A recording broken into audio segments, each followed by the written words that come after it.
What's going on, guys? I'm Aaron from PhoneDog.com, and it's day 2 of me switching up the set behind me. I'm back to the bookcase. You know, I wanted to take a few days off. What, can you blame me? I mean, you know, seeing the logo, super cool, but it gets kind of boring every now and again, so we like to mix it up for you.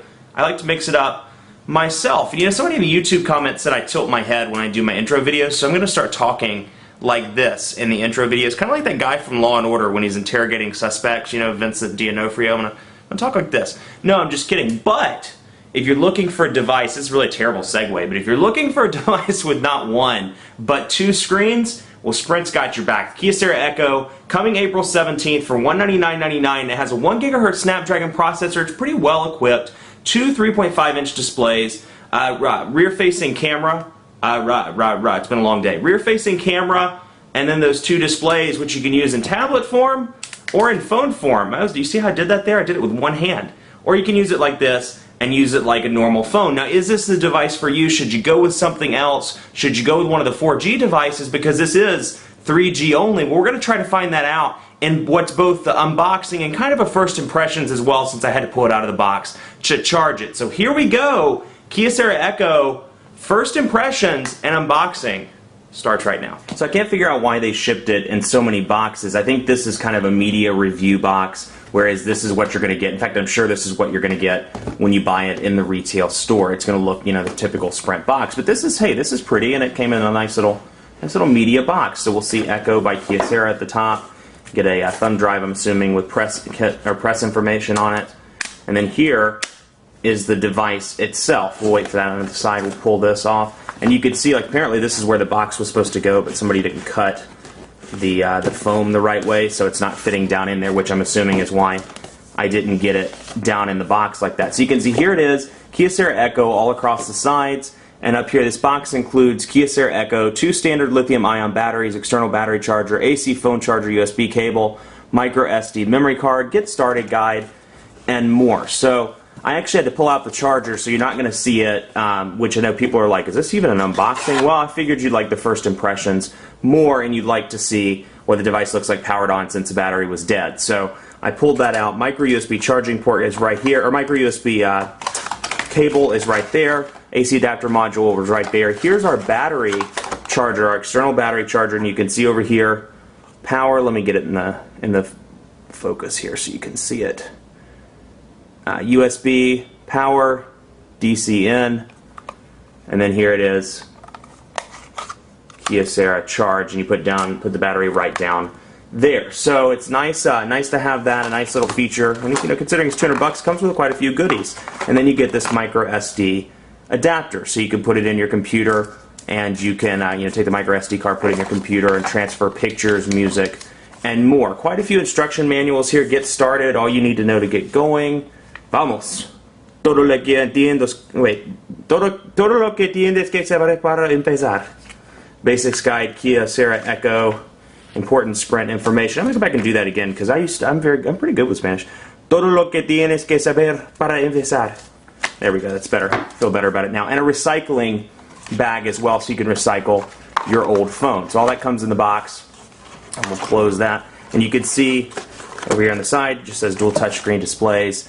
Simultask mode, web, email, and Google, and more. So blah, blah, blah, blah, blah. You know what comes in the box. We're going to get into the device and see what it can do. So here's the device itself, and you can see with it closed, you know, it's a pretty thick device. You have your 3.5mm headphone jack over there on the left, along with your micro SD card slot. Let's see how big the micro SD card is. Ooh, that's small print. 8 gigabytes micro SD card. So you get that. And to the people that like to ask, it is a Class 2 micro SD card.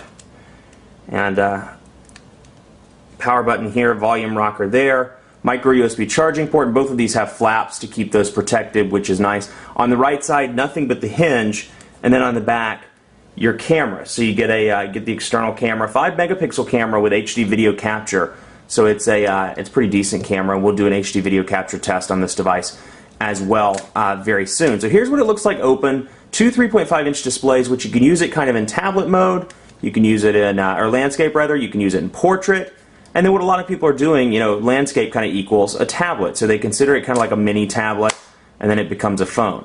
And if you're anything like me, and you can hold it this way as well, and that's what it looks like. So if you're anything like me, The hinge sound is incredibly addicting, and so since I got this device late yesterday, all I've been doing is this all day long. So Sprint PR people, if you're watching this, I'm sorry in advance for destroying your Kyocera Echo review unit. Anyway, here's what the hinge looks like, and you can see it's kind of bent like that when it's on a desk or something because it's angled into a way which you can see it. So you have this, let's see, unlock there, and there's an easy way. I figured out an easy way to close it. You put your fingers right there, flip up, and then move the display at the same time. So it becomes this easy two-finger thing. So you have your Sprint logo here, three capacitive buttons at the bottom, home, menu, back, and then it's pretty cool to see the different functions of the second display. For example, let's go into messaging, take a look, and I was playing around with the keyboard.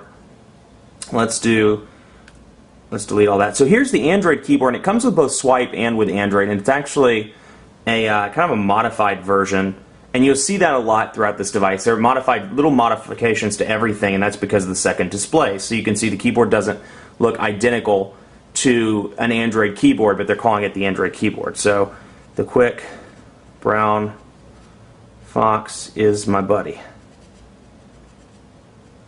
You're thinking, okay, it's 3.5 inches, maybe hard to type on. Well, bam, plick, plick, plow. You have a 3.5 inch keyboard where you can type, a gigantic keyboard. Hey there, how are you? So you can use it that way as well. So a lot of functionality with the two displays. And then let's say you're in contacts, you want to switch it up a little bit. I think it's simultask. So we can simultask applications here, and these are some of the compatible ones. So we'll go to browser down here, and I can load up the browser while I'm looking at contacts up here. So it's one of those things, like, I want to like it, but it's a cool feature. I just don't see the functionality to it, because I don't know about you, but I'm not that good when it comes to multitasking. And this, trying to look at two things, like, I'm going to want to look at the browser at the same time I'm looking at contacts. I'm just constantly shifting down and up and down and up. But maybe different for you. I think with games, there's a lot of potential here. With Angry Birds, with things like that, there's a lot of potential in having the two displays. For day-to-day tasks, not necessarily. So what I can do, I clicked both of the displays at the same time. I can swap those. Now one's on the bottom, one's on the top. Let's bring them back.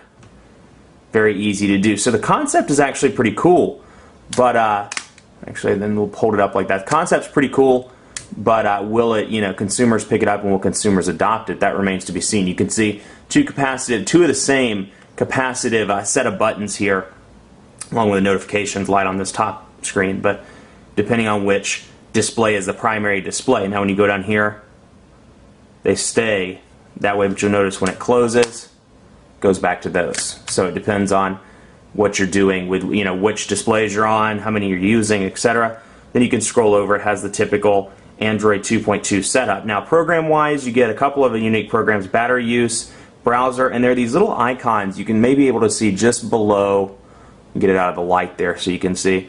Just below browser, I think that's yeah, it is. In fact, I'm sure it's the applications that can be used simultaneously on both displays, so out of the box which ones can be used. So you have the battery use, you have typical Android stuff, you have stuff like Get Namco Games. Let's go back here, sorry. Get Namco Games, HD Games, Jive Social Messenger, and then you have the Sprint stuff, Sprint Radio, Sprint TV, Sprint Zone, Sprint Football, and more. So then you have, because it is running Android 2.2, you have Google News and Weather. Now this has a 1370 milliamp battery, so it'll be interesting to see how well it performs in the battery department, but rest assured, we will certainly test it. Much more coverage to come on the Kyocera Echo on PhoneDog.com. Be sure to like us on Facebook, Facebook.com/PhoneDog, because we're giving away a lot of cool stuff in our Colossal iPad 2 and smartphone sweepstakes. Ooh, I almost dropped it. And be sure to follow me on Twitter as well, PhoneDog_Aaron. Thanks so much for watching. We'll see you next time.